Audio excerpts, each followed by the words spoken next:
Hey there, WebDM fans. I'm Pruitt. This is Jim Davis. And today on WebDM, we're sending it out to those Adventure Time fans, those that want a Bone Skeletor or just loves them some Voldemort. It's Liches. We're going to show you how to give them some stitches and find that phylactery and make them your bitches.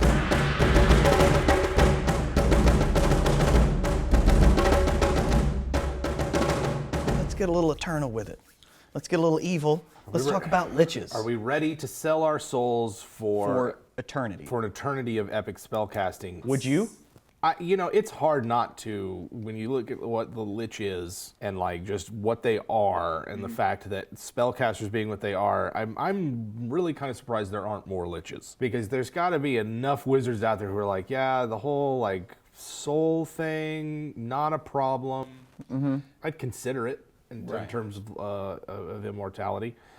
I think maybe vampire's a better deal over the long run. Right. But I don't know, Liches got a lot going for them. They are traditional bad guys. I love Liches because they are one of the perfect bad guys for an overall campaign. Right. Full Just arc. like full arc. They are there from first level till whenever the players decide to directly confront them. There's the fact that they are arcane spellcasters gives them a wider range of options for messing with the PCs, directing events, reacting to what the PCs do. They're probably got a ton of followers and minions and sort of agents that they can use to send after the PCs. And so you can get a lot of longevity by having a Lich be the primary antagonist of your campaign. My two favorite Liches, just in fantasy, out in the fantasy pool of ideas, are Nagish from Warhammer, sort of the father of necromancy, and the first of one of these Liches. And the Lich from Adventure Time. Yeah. Because, Adventure Time is probably one of the greatest D&D cartoons ever made. And if you haven't watched it, you should just watch it. It's awesome. The Lich there is like this cosmic force that whenever it arrives or shows up, just causes all of this evil and malignancy, and it's just sort of a threat to the existence itself. Is what the Lich is before it gets turned into a giant baby. Well, but that is what it is. life has a cycle and it's got to start over at some point. It's got to start over at some point. Well, So, and we would be remiss. You got to mention Voldemort. Voldemort, I think, is a good example of a He's Lich. a Lich. Yeah. He literally has phylacteries. He has more than one. Right. He's got several. Comes back from the dead. He comes back from the dead. And so that's, first off, that's just another way you can present a Lich. Yeah. And so you can have these skeletal, red pinprick, sort of soul-eating Lich that's presented in the monster manual, or you can take the idea of an immortal spellcaster who removes a piece of themselves and puts it in a physical object. There's a lot of different things you can do with that template using the stats for a Lich found in the monster manual. So it doesn't always have to be this skeletal figure with the decayed robes and everything. It can be a living, breathing, maybe they removed their heart and put it in a canoptic jar or something like that. I don't know. That's what happened to Voldemort's nose. He That's took, what he he took cut it his off nose and he off. put it in a phylactery. Right. It's Why gotta be, wouldn't right? you? The nose, what are you going to do with it? You don't need a nose if you're undead. Well, it's also he wanted to be all Slytherin-y, snaky, that's very true. whatever. But still. You can have them as the overall big bad guy of the But do they have to be the bad guy? They don't have to be the bad guy. I'm glad that you brought that up. They can be sort of a neutral third party that exists as a wild card in the campaign. So you've got A organization, B organization. The players have allied themselves with one of those or going after one of them. And then we've got the Lich over here at C, who's just sort of like, what are they doing? The other organizations might try to rope the Lich in. The Lich might be curious about the developments that are going on. The point is that you don't know, and there are a right set of circumstances where the party can approach that Lich and maybe make a temporary alliance with them. Right. Try to find a way to appeal to their sort of selfish, rational side.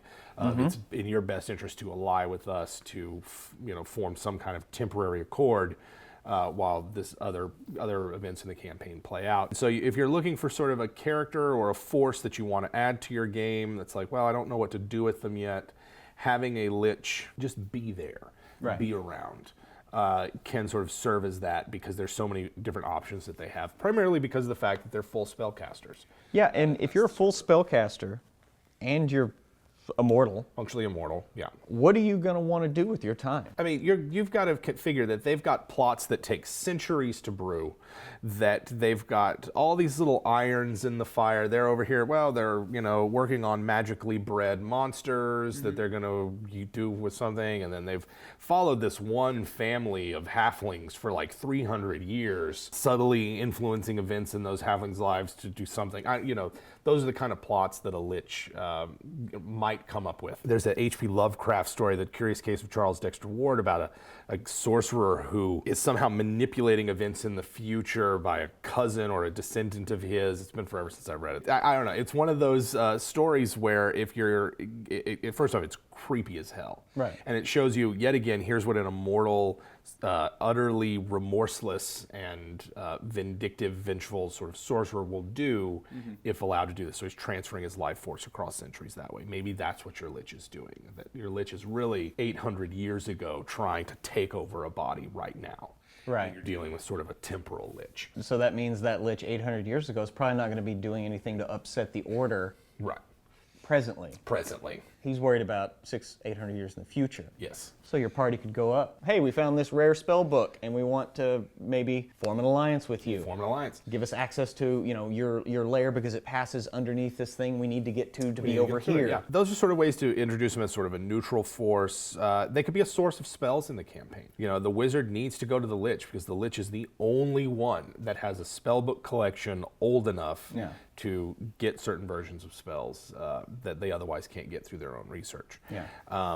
And then that just sort of leads me to think, all right, I'm an immortal spellcaster. There are going to be certain needs that I have that I need to form a cult of mortals around me. So we're talking death clerics, necromancers, etc. So a Lich should probably never be encountered alone when you do finally get to the lair. Chances are they've got a cadre of spellcasters around them, perform sort of minor duties, help out with rituals, summoning magic, as we kind of discussed in the Genies episode. It's really kind of difficult for one spellcaster to do all this summoning. Yeah. So you would want 3 or 4 other spellcasters who can concentrate on magic circles, can concentrate on force gauges, can concentrate on walls of force, can be ready with counter spells, multiple counter spells to try to keep a summoned creature bound long enough for a planar binding spell to take place. So that's why the Lich has all of these mortals. And so I might include an archmage with the Lich, sort of their second in command, some other mages. A Lich who's insinuated themselves into magical society, created this cult.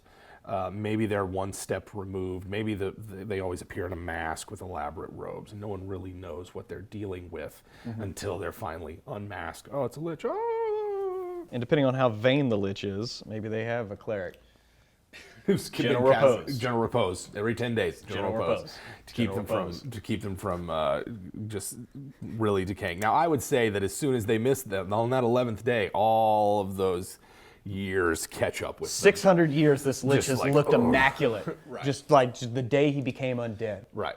And then finally, whatever happens, some adventurers come in, wreck his shop, gets to the 11th day and just... Yeah, then it's like sloughs off of him. Last Crusade drinking from the wrong cup. Exactly. He just starts whittling. Now he's just a desiccated skeleton. Those are sort of campaign uses for Liches. There are good aligned Liches, Baelnorns, sort of elves who've undergone a similar transformation because they want to be with their family. And I guess 1,000 years isn't good enough for elves. They gotta be immortal or something. Even though they're functionally immortal, they want to be actually immortal. There's the Undying Court of Eberron, which is sort of a similar take on elves, and I really like that culture as it's presented in Eberron. So there are good Liches. They don't always have to be evil, but to me, for my book, just like I like my Paladins lawful good, I like my Liches evil. Yeah. I'm a classic D&D-er. Yeah. None of this newfangled shit. Anyway... And I would also allow players to become Liches if they. Well, I mean, you have like that Amber Temple in Ravenloft, right? Oh, like yeah. If I was playing a wizard in that game and not necessarily not a paladin, then there'd be a strong temptation to go, wait, I can touch minds with this dark entity trapped in Amber, and I don't know what the cost was for the Lich one because in our game we smashed all those up. But we really didn't hesitate. We really didn't hesitate. But I can see if I was playing a different character in there, that I would be like, wait a second, I can touch this thing and connect with this dark entity, and I learn the Lichdom ritual. Like, I might just want that in my back pocket. You never know, right? I never know. You have to look weird or have some kind of weird curse associated with it. While I have that knowledge, that might be a worthwhile trade-off. I would allow players to become liches. I would not make it easy. So the one lich that I've allowed in my games ever was a death cleric who traveled to the domain of the death god in the outer realms and allowed the death god to kill him, merged with the death god's consciousness, and 3 days later becomes a lich. And he also brought Black Razor as a... And also traded Black Razor, as a token of that. So yes, that's the one instance where I've allowed it. I didn't allow that player legendary actions or lair actions, but I did allow the immunities, and I did allow paralysis touch attack for it. For the most part. And also, I mean, we were what level when this happened? It was like 17th level. I mean, this was very high tier play. Right. There was already a full vampire. There was a full vampire in the party. I was about to be turned into a psychic vampire. Right, and the king of Grackle's Tug. Yeah. So by that point, the Dwargar Paladin had become king of this entire dwarf city. So letting the Death Cleric be a lich was no big deal. But I wouldn't make it easy otherwise. In a more conventional sense, it would take a lot, and including the chance that you might drink that poison and that you're dead. Like, it didn't work, and now you're just dead. That can happen with liches as well. So those are kind of campaign uses for liches and things that I would think about. Moving on to the mechanics of the lich, because you want your lich fight to be memorable. Right. This is where you're going to want to do a lot of prep work for it.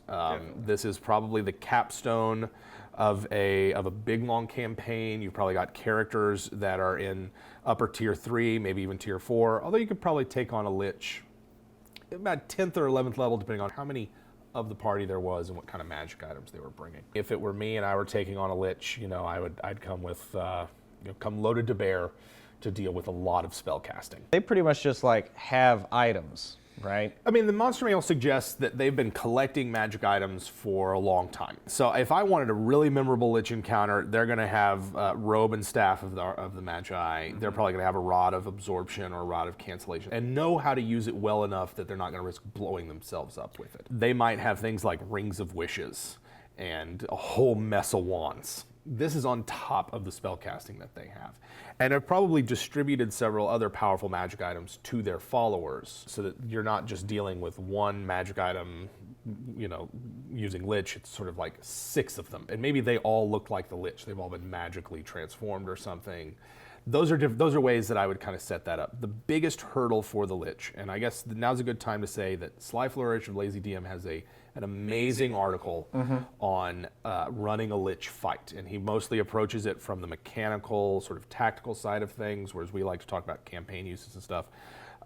We'll try to post a link. I would recommend anyone who's going to use a Lich, if they want to make the fight memorable, and they have experienced players, to read Sly Flourish's article. If you're not dealing with experienced players, but at the same time, even if it's someone's first campaign and they've made it to 16th level, guess what? They're an experienced player. Well, yeah. Right? Like, they've made it that far, even if it's their first campaign. But it will be memorable, and it might lead to a TPK. And so it doesn't mean that has to be the end of the game. One of the things he mentions, and one of the things anyone that just sort of looks at the Lich sees, is that their hit points are going to be a real problem. And so that's the biggest hurdle. You'll want to find a way to make those hit points go as far as you can. There are several options: potions of invulnerability, the simple Blade Ward cantrip, which it can use as a legendary action, Shield Guardian or Shield Guardian-like effects, Warding Bond cast by a cultist. Yeah. Those are all interesting and good ways to extend the life. The unlife. The unlife. Thank you. Of a Lich. Or you can just simply raise its hit points. And I think there's merits for doing both. If you're going to do just raise its hit points, then the party has no way of overcoming that other than to whittle those hit points down. Right. Whereas if you're using magic and spells and items to boost their hit points, that's something the party can do about. They can have a Dispel Magic ready.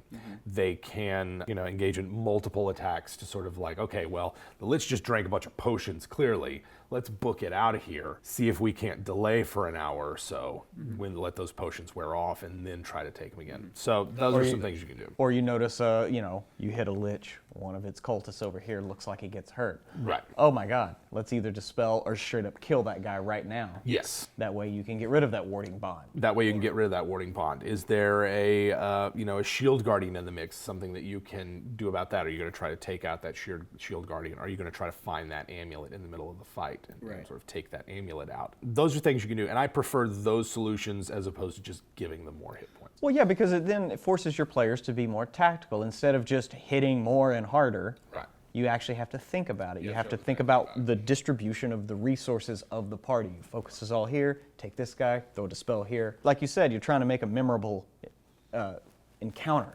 Yeah, something that lasts more than just 3 rounds, and at the end of it, the Lich is a pile of bones. And, Right. You want something where they really are having to use all their resources at their disposal and to think in ways that maybe they haven't thought about before or haven't considered before in order to succeed in this encounter. And even then, they got to find the phylactery. Well, okay, thank you. Where is the phylactery? Where would you put the phylactery? So it's got to be on the same. It's got to be on the same. Just asking for a friend. Just asking for a friend. So it's got to be on the same plane, or at the very least, it has to be on the same plane that the Lich is feeding souls into it. So if they want it on a different plane, then that means the Lich has to constantly go to that plane where their phylactery is and sort of like feed souls into it there. You could also, for convenience's sake, say like the Lich has put it in a cavity that's like 600 feet down from where they are. And there's 600 feet of solid rock. It's got a lead-lined box. So even though it's on the same plane, good luck finding out where that little cyst in the earth is, where it's kept this phylactery. Good luck finding it. Good luck getting there. Yeah. And then chances are it's glyphed to hell, and there's just like symbols of death and fear and traps laid for it. But that's where the backup spellbook's going to be. It's going to reform there. Yeah, Maybe probably just have like a lead coffin with a spell book in it. Right. And a cup of tea and a biscuit. And So just a you little Come biscuit. back and be like, Oh my God. go ahead and cast that teleport and get out of there. And then get out of there. That's sort of what I would do. And that's a difficult thing to find. I'm a big fan of using some of the older editions, material components, sort of like mixing Gorgon's blood and it will prevent teleportation. Right. Mixing in copper, certain things will give it magically resistance. So obviously that much rock combined with lead-lined box. So there are other things you can do with the Lich. I think the best way to run them in an encounter is to find ways for the Lich to isolate party members and take them out one by one. Yeah. That's using walls of force to kind of create zones where it's got one person within the dome of a wall of force is there, particularly if it's combined with, say, a cloud kill glyph. I know we mentioned that with the golems. I would use that for Liches as well. Pretty much anything that's immune to poison. Right. It's you can throw in a cloud kill and make it a bit more interesting. And then put a force hemisphere over it with the player inside. With the player inside. So maybe you use fear to send it running. Then the Lich teleports there, and there's a lot of things going on. This is why they might want 5 or 6 other spellcasters to sort of concentrate on some of these other spells and sort of divide the party up using terrain effects. The Lich is going to want to save its reaction probably for counter spells, and so you want it to have defenses that are good enough that you don't feel the need to use shield with it. However, other spellcasters that the Lich is facing is going to want to force them to use their reaction on shields. So you need credible threats to those spellcasters so that when, say, a Iron Golem goes after that spellcaster's like, I cast shield. I don't want to be smeared on the wall. Now the Lich can cast spells without worrying about them being counterspelled. Right. But it's got its reaction saved for a counterspell to that counterspell. Yeah, and then you get in just a big counterspell orgy. Right. And whether anything comes out of it. And that's when it starts to look like a Harry Potter fight.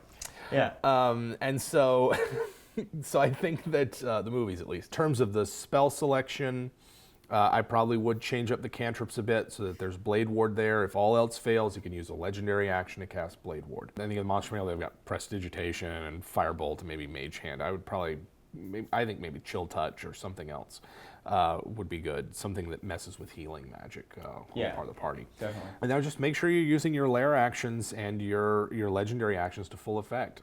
This is a good time to kind of talk about, does the Lich know, or does any enemy spellcaster know what the saving throws of the party are? There's 2 ways to go with this. You can say, no, they don't.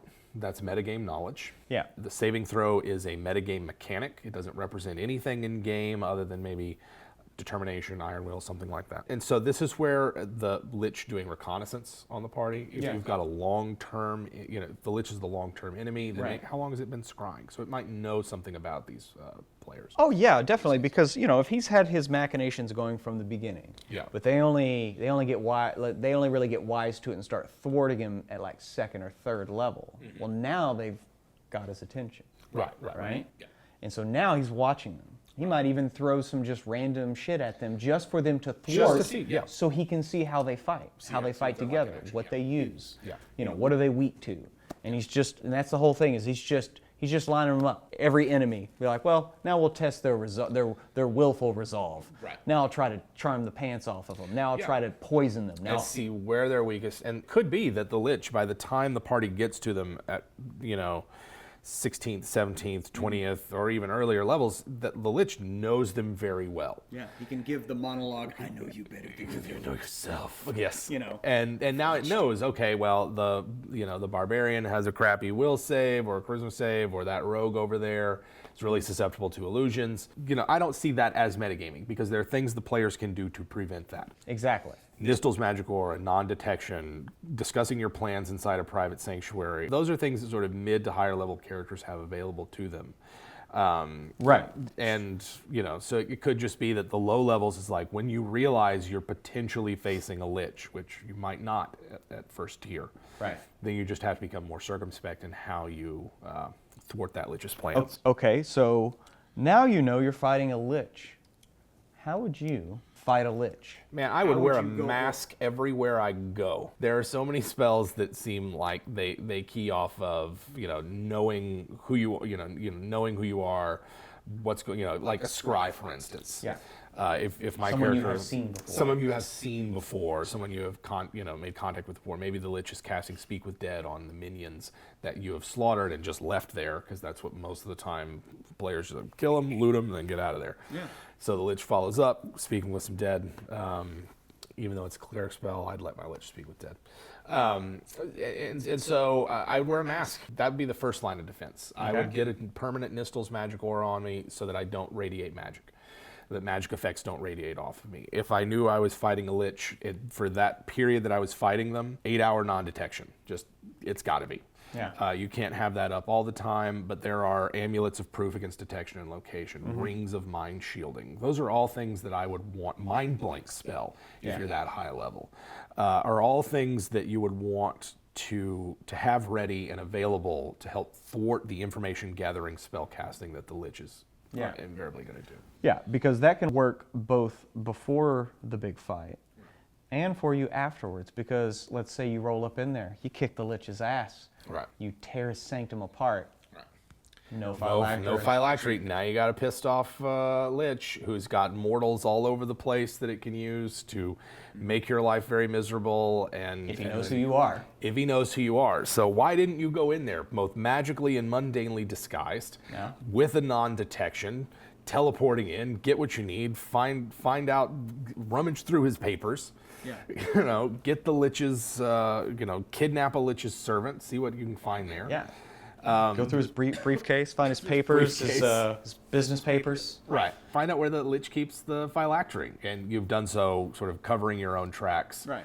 You don't have to worry about it so much. So that's the kind of interplay between information gathering spells and things that players can do to thwart them that I really like. Some DMs can't stand it, and they pull their hair out, because it's like, why do I have to do all of this counter divination magic kind of thing? Well, it's just another aspect of the game. I mean, the spells are in there. It's just in how you use them. It's just in how you use them. I would imagine a Lich's lair is riddled with glyphs of warding and symbol spells. Looking at this place with a detect magic on is going to be a must. Yeah, you need to put on your sunglasses first. Right. And that even the battlefield, so if it has like a throne room or an audience chamber or something, there's going to be a ton of glyphs there that mean that fight is going to be there's going to be a lot of magic in it. It's going to get tossed around quite a bit, and maybe people don't make it out. And at the end of the day, that Lich can just drop fireballs on you all. Let's talk a little bit about our own recent experience. Okay. In Curse of Strahd. Yes. At the Amber Temple. We'll go back there. There's a Lich without any spells, I guess senile or something. And even without spells, that Lich was a tough fight.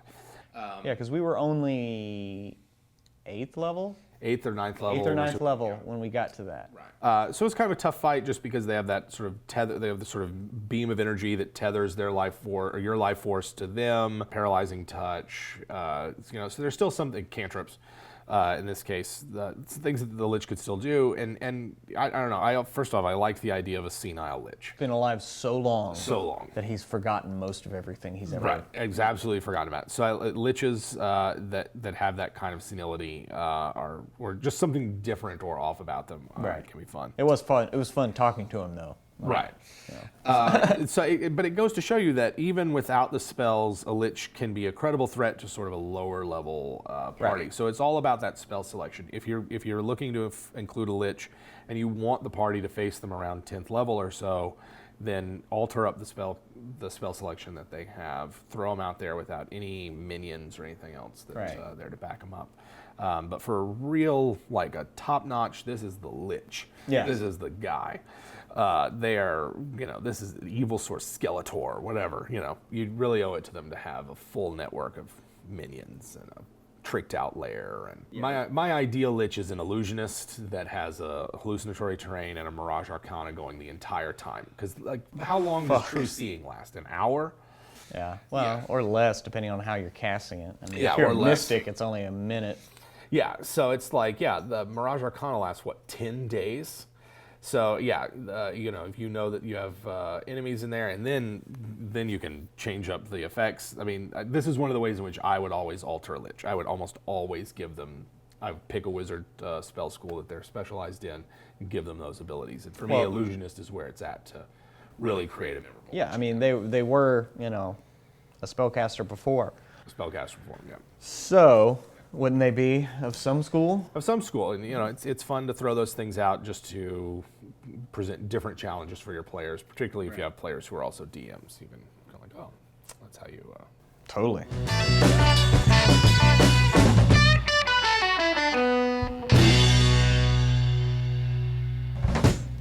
Well, yeah. This is another 30 minutes. Yeah. So. Jeez.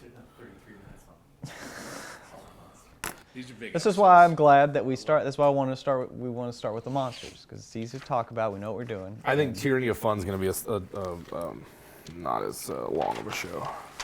We'll see. We'll see. There'll probably be some.